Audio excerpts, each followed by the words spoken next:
know, what role AI is going to play in overall process improvement initiatives, but most importantly, right, for companies to become digital business. So where is this low-hanging fruit, you know, the big, what is it, big term AI, right? And where do you see company implementing it with most successes? Mm-hmm. Yeah, AI is an interesting topic to me because I did my grad studies in AI in the late 80s. And back then, it was right in the major AI movement of the 5th generation and everything. And then we went into the famous AI winter. I think right now we're living a resurgence for AI, an interest in AI. I think a lot of it will stay. I don't think it's going to be everything everybody is selling it to be right now, just like it wasn't the first time. But the first time, there was a lot of progress that AI brought that people didn't really associate it to it. So there was a lot of work about, you know, rule-based systems and the notion of agents and wizards. So suddenly now we started seeing a lot of wizard and agents in the software and the operating system. And then people forgot that this got its root in AI, but naturally AI, depending on which AI you look at, you know, there's kind of two goals to AIs, if you want. So there's one side of AI that is trying to do things that are seen as intelligent by humans. Mm-hmm. And then there's another branch, which is to try to understand the human cognitive workings with technology. And so depending on which AI you look at, the one about trying to do something that looks intelligent, that AI is the good old-fashioned AI that is doomed to disappearing. And basically, it's disappearing because, for example, in the 80s, you know, we thought that playing chess with a computer would be unthinkable. Mm-hmm. Until a computer beat the champion, the world champion. And then we said, well, that's not really AI, really. It's a lot of look ahead.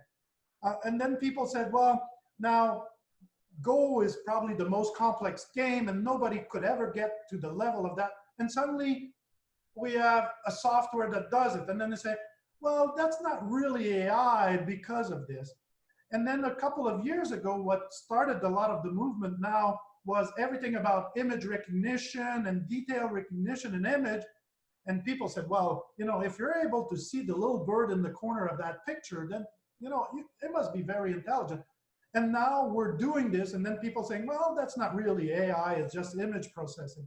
Mm-hmm. So good old-fashioned AI is always disappearing into what becomes acceptable in technology.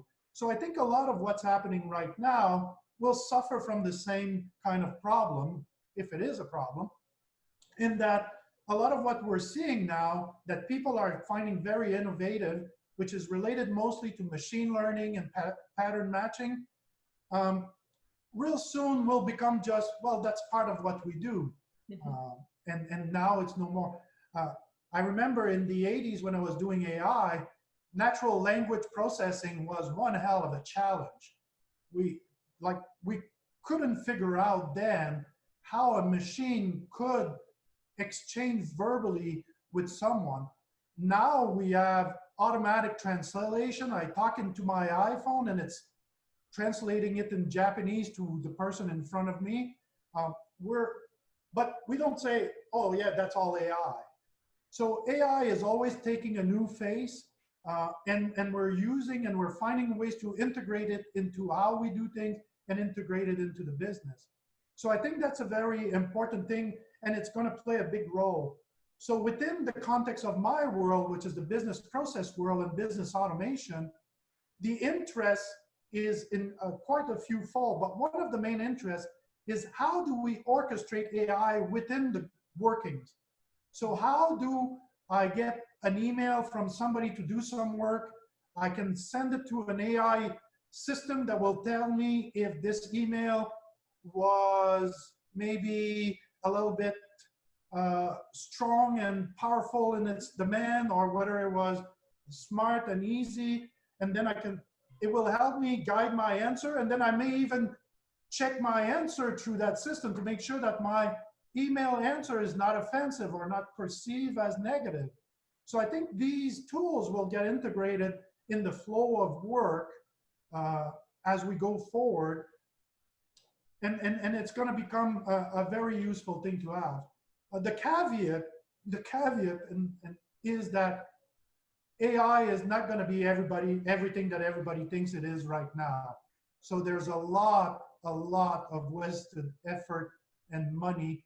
So money is thrown to... And disappointment, I have to add, right? I mean, early adopters, you know, some of them backing out because they did not see overnight improvement, you know, and that was promised to them. So, yeah. Well, it's always the same. There's always, you know, whenever a new technology comes around, I'll say it figuratively, but marketing takes a hold of it and make it bigger than life.